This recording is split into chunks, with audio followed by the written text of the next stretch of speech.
Biodiversité du passé. Comment étudier la biodiversité du passé? D'abord, biodiversité, ça veut dire quoi? Diversité, bio, les choses qui sont diverses, c'est-à-dire les choses qui sont différentes. Bio, ça veut dire la vie. Donc, diversité, biodiversité de la vie. Autrement dit, on peut considérer la biodiversité actuelle sur l'ensemble de la planète ou à différentes échelles en fonction de certains paramètres. Vous allez avoir dans tel ou tel écosystème, telle ou telle espèce animale, végétale. Bon, il y a dans chaque écosystème ce que l'on appelle une pyramide. Donc on dit une chaîne alimentaire en fait, donc une pyramide alimentaire avec à la base de la pyramide, donc en quantité plus importante, ce sont tout ce qui va faire la photosynthèse, donc tout ce qui est plutôt végétaux.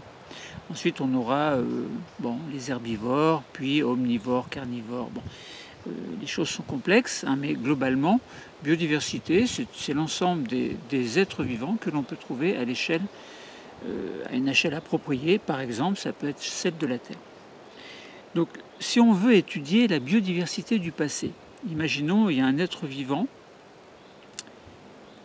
qui a vécu autrefois, mais qui a disparu. Quand je dis autrefois, c'est pas il y a 10 ans, c'est il y a des millions d'années, voire des milliards. Que sont devenus ces premiers êtres vivants, ou ces êtres vivants qui sont apparus sur Terre, qui ont vécu, puis qui ont disparu pour une raison X? Comment est-ce qu'on peut étudier la biodiversité? Alors bien sûr, le premier mot qui nous vient à l'esprit, c'est le mot de fossile. Un fossile, c'est un reste ou une trace d'être vivant qui a vécu dans le passé. Alors quelquefois, on a des fossiles d'êtres qui vivent encore. Attention, si on trouve un fossile, ça ne veut pas dire que le fossile est vivant. Mais on peut très bien trouver des espèces mortes et puis que l'on retrouve sous forme de fossiles récents. Bon. Ça dépend comment on raisonne, ça dépend sur quelle échelle de temps on raisonne. Bon, bref, un fossile, donc c'est un être vivant, ça peut être un végétal, ça peut être un animal, qui a vécu, qui a disparu, et dont la trace est restée quelque part dans une roche, dans le sol. Bon, ça dépend. Donc, l'analyse des fossiles révèle que la biodiversité actuelle, donc qui est composée de millions et de millions d'espèces différentes, les espèces vont être réparties en genres, puis en groupes, etc. Se référer pour essayer de bien comprendre ça, à la classification que Carl von Linné avait proposée il y a X temps, au XVIIIe siècle, je crois, si mes souvenirs sont bons. Donc il a classé de très nombreuses espèces, il les a classées en genres et en espèces. Il a trouvé un être vivant, par exemple, il dit bon, eh bien lui s'appelle comme ça. Ce sera le genre Linéa, admettons, et ce sera l'espèce un tel. Bon. Donc cette biodiversité actuelle n'est qu'une infime partie de l'ensemble de la biodiversité qui a existé tout au long de l'histoire de la Terre. La Terre qui est apparue il y a environ 4,5 milliards d'années, et non pas millions. Puis la vie est apparue peut-être à peu près 1 milliard d'années après. Bon, ça dépend, ça dépend comment on voit les choses. Bon. Comment est-ce que l'on peut reconstituer donc la biodiversité du passé à partir de fossiles? Bien, si on trouve par exemple un fossile, il peut être entier. Dans ce cas, on peut reconstituer l'être vivant par différentes techniques et puis dire voilà à quoi ressemblait cet être vivant dont on a retrouvé le fossile. Mais quelquefois, on ne trouve que des petits morceaux. Par exemple, ça peut être une dent, ça peut être un petit morceau d'os, un humérus. Bon. Donc comment est-ce qu'on peut reconstituer cette biodiversité à partir des fossiles, à partir d'éléments? Est-ce qu'on peut être juste dans ce que l'on va reconstituer ou pas? On va prendre l'exemple, un exemple qui vaut ce qu'il vaut, hein. C'est l'exemple du T-Rex, Tyrannosaurus rex. Bon, il impressionne beaucoup de personnes, beaucoup d'enfants surtout. Est-ce qu'on peut essayer de faire son portrait déjà? Alors ça sous-entend que des chercheurs ont trouvé des fossiles, ils ont pu reconstituer sa morphologie, son anatomie, l'écosystème dans lequel il vivait éventuellement. Et alors on peut dire qu'à l'âge adulte, il a une masse de combien? Qui peut atteindre 7 tonnes. C'est énorme. Longueur moyenne 13 mètres, avec une hauteur de 5 mètres. Donc 13 mètres, 5 mètres, c'est déjà une belle hauteur. Et la locomotion, il se déplaçait sur 2 pattes. Alors, il était bipède en fait, bipède permanent. Alors, j'ai un petit peu, juste une petite remarque, c'est que un des caractères, le propre de l'homme, un des caractères, c'est que l'homme a une bipédie exclusive. Bon. C'est ce qui définit le fait que c'est un homme, donc il fait partie de l'espèce Homo. Et là, le T-Rex, qui est une espèce qui a disparu il y a 65 millions d'années, suite à l'immense collision d'une météorite sur la Terre, eh bien ce T-Rex, il a une bipédie exclusive.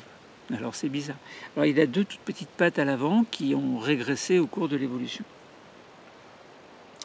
Donc sa station, elle est horizontale, donc il marche, il est bipède, mais il a une station horizontale. Donc c'est très étrange. Et c'est un carnivore pur. Donc c'est un redoutable prédateur. Les fossiles qui ont été retrouvés ont été datés de 65 à 68 millions d'années. Millions, et non pas milliards. Donc c'est à peu près à l'époque où il y a eu l'immense catastrophe, la météorite qui a frappé la Terre et qui, pour X raisons, a fait disparaître un grand nombre d'êtres vivants. Alors, donc des chercheurs ont pu retrouver un squelette fossilisé du tyrannosaure. Alors, la probabilité qu'un être vivant se trouve fossilisé après sa mort, elle est très infime, elle est très rare. Par rapport au nombre très important d'espèces qui ont vécu, on retrouve des fossiles. Bien sûr, on en retrouve beaucoup, mais on est très loin du compte par rapport au nombre d'espèces qui ont vécu. Et même au sein du nombre, non seulement le nombre d'espèces, mais le nombre d'êtres vivants au sein d'une espèce. Donc on augmente encore les quantités. Bon, pourtant, l'étude des fossiles, c'est le seul moyen qui va permettre de reconstituer donc cette biodiversité et la vie de telle ou telle espèce. Concernant Tyrannosaurus rex, donc le tyrannosaure, T-Rex, on peut dire T-Rex, on va simplifier les choses. Une cinquantaine de squelettes fossilisés ont été trouvés sur le continent nord-américain. Alors, on n'a pas de chance en France. Permet d'avoir une bonne connaissance de cette espèce qui a aujourd'hui disparu. Bon. Une étude biomécanique a révélé que la mâchoire de T-Rex pouvait exercer une pression de 12 000 newtons. 12 000 newtons, c'est énorme. Soit, si vous voyez un lion, la force que le lion peut avoir lorsqu'il tient quelque chose dans sa gueule, eh bien lui, c'est 4 fois celle du lion actuel. Il avait une rangée de dents épaisses qui lui permettait de percer et de couper en même temps. Donc c'était un redoutable prédateur. On a trouvé également des empreintes de pas. Alors 3 doigts, qui traduisent une marche donc de l'ordre de 6 à 8 km par heure, mais à la course, il pouvait atteindre 20 km/h. 20 km par heure. 20 km par heure, il va quand même assez vite. Hein. Bon. La peau, beaucoup de dinosaures possédaient une peau qui était recouverte d'un duvet de plumes. Alors vous savez que, entre parenthèses, les poules, les oiseaux, tout ça, sont des dinosaures. Alors évidemment, il faut parler évolution, hein, donc je n'en discuterai pas ici, mais posez-vous la question. Donc l'étude de diverses empreintes de peau indique que celle de T-Rex était recouverte d'écailles qui étaient millimétriques. Donc très petites écailles millimétriques. Vous imaginez millimètres, les écailles sont très petites. Bon, elles ont une forme plus ou moins circulaire, hein, et sont reliées entre elles, bien évidemment. Bon, on a trouvé une chose moins intéressante, mais des excréments. Et dans les excréments, on a trouvé des os broyés. Donc ça sous-entend que c'était un carnivore. Bon, est-ce qu'il était exclusivement carnivore? On peut l'imaginer. Maintenant, s'il voyait un fruit par terre, peut-être qu'il le mangeait aussi. Bon, on n'en sait rien. En tout cas, bon, le fait de trouver des os broyés signifiait que il mangeait de la viande. Hein. Il avait ses victimes. Bon, voilà, hein, si on veut reconstituer un petit peu la biodiversité passée de la planète en parlant spécialement d'une seule espèce, en l'occurrence là le T-Rex, eh bien on s'aperçoit qu'on peut trouver des traces ou des restes sous forme de fossiles. On a trouvé des traces de peau, des empreintes de pas et des excréments, et on peut remonter dans l'échelle du temps, eh bien on peut conclure à une certaine anatomie, une certaine vie en fait au sein d'un écosystème. Donc, et on peut tracer de ce fait-là un portrait dont je vous ai parlé tout à l'heure et que je ne répéterai pas. Donc voilà pour le T-Rex. Hein. Donc je vous invite à trouver d'autres informations sur les manuels ou sur Internet. Maintenant, je vous ai dit, bon, on peut reconstituer l'écosystème. L'écosystème, c'est un ensemble d'êtres vivants qui vivent, en théorie, plus ou moins en équilibre. Donc l'ensemble constitue une chaîne alimentaire. Quand on a dit le T-Rex, on a donné son portrait robot, on a donné quelques indices concernant notamment ses proies, ses victimes, donc c'est un carnivore. Est-ce qu'on peut reconstituer un écosystème très ancien? Eh bien oui, parce que donc on peut reconstituer une biodiversité passée sur une plage, admettons, enfin, qui correspondait à une plage, admettons. Donc on a une lagune dans un village qui s'appelle, alors le nom est compliqué à prononcer, c'est en Allemagne, Solnhofen Einstadt. Alors là, donc reconstitution de la biodiversité passée d'une plage, de la lagune de cette ville, donc de cette ville d'Allemagne. Alors là, cette région-là, donc elle est située en Allemagne près de Munich. Elle était occupée au Jurassique. Donc le Jurassique, c'est entre 161, 160, 161 et 140, 145 millions d'années à peu près.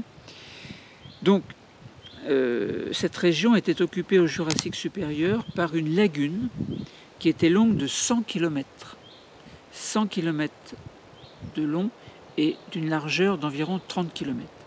Et vous allez voir qu'on a pu reconstituer une partie de l'écosystème avec des êtres vivants à l'intérieur, animaux, végétaux. Alors tout cela reste assez sommaire évidemment, mais disons que c'est possible de reconstituer un climat, un endroit, un écosystème du passé en recueillant les indices dans telle ou telle région. Vous savez que la tectonique des plaques fait que les plaques se déplacent et qu'une région qui est située par exemple au nord pouvait très bien être au niveau de l'équateur à l'époque. Bon.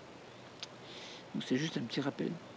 Donc sous un climat tropical semi-aride, les bassins de cette lagune étaient profonds de 20 à 60 mètres et ont été le siège important de dépôts calcaires, donc de vases calcaires. Les sédiments sont devenus des roches contenant des fossiles de plus de 6000 espèces. Donc ça veut dire que dans cette lagune, qui avait une certaine profondeur, il y avait de l'eau, il y avait des êtres vivants, il y avait des sédiments, donc les sédiments se sont déposés. Certains êtres vivants, lorsqu'ils sont morts, se sont déposés également. Et puis, il y a eu une espèce de cimentation de l'ensemble, et ce qui fait que 600 espèces environ ont été déterminées, bon, à peu près, hein, et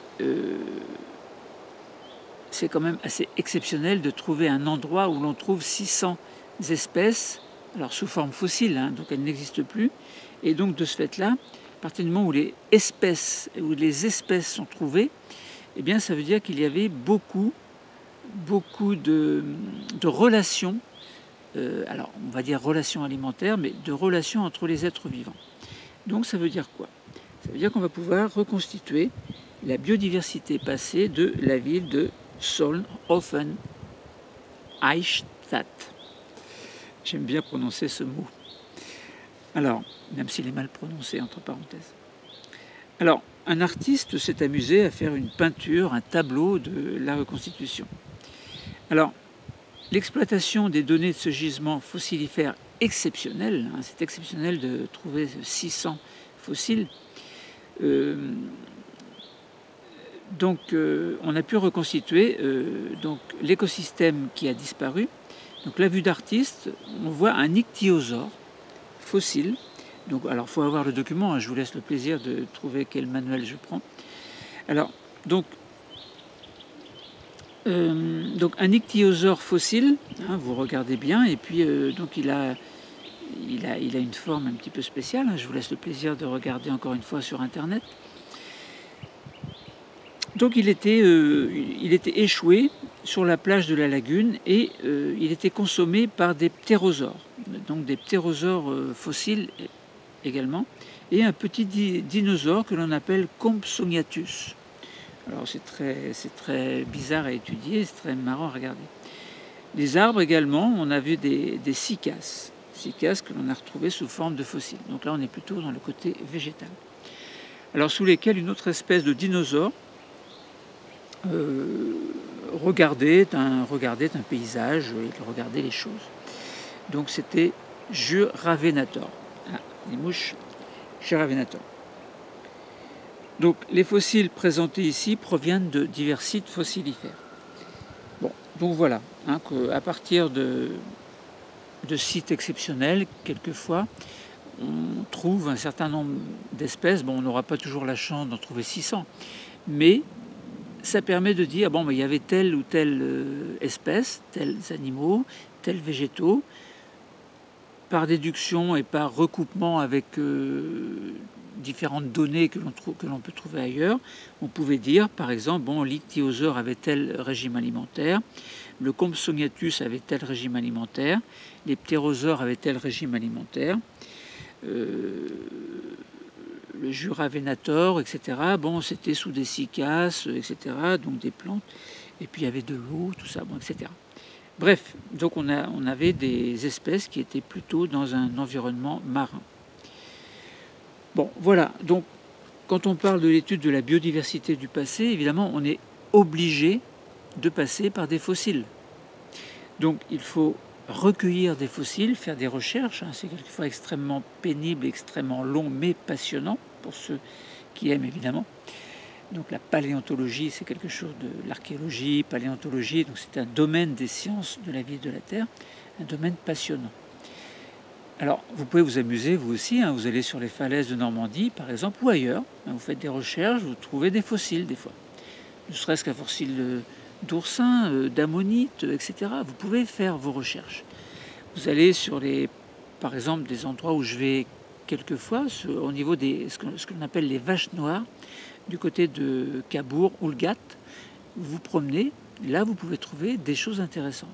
Bon, il faut vous documenter pour savoir quoi trouver éventuellement. Donc voilà, donc les fossiles nous permettent de reconstituer la biodiversité du passé. On peut avoir des indices sur telle ou telle espèce, son milieu de vie, son régime alimentaire, etc. Donc l'écosystème dans lequel il vivait, par déduction évidemment. On peut proposer un portrait robot. Et puis on peut reconstituer également un écosystème ancien. Ça a été le cas par exemple dans la ville d'Allemagne, Solnhofen, Eichstätt, où on a trouvé 600 espèces. On a pu reconstituer une chaîne alimentaire sommaire évidemment. Et donc un artiste s'est amusé à peindre ce tableau et je trouve que c'est tout à fait formidable. Voilà. Donc comment comprendre comment il est possible de reconstituer certains aspects de la biodiversité. Voilà, je pense qu'on a fait le tour du passé, hein. Biodiversité du passé, les fossiles, etc. Le cours est terminé. Merci.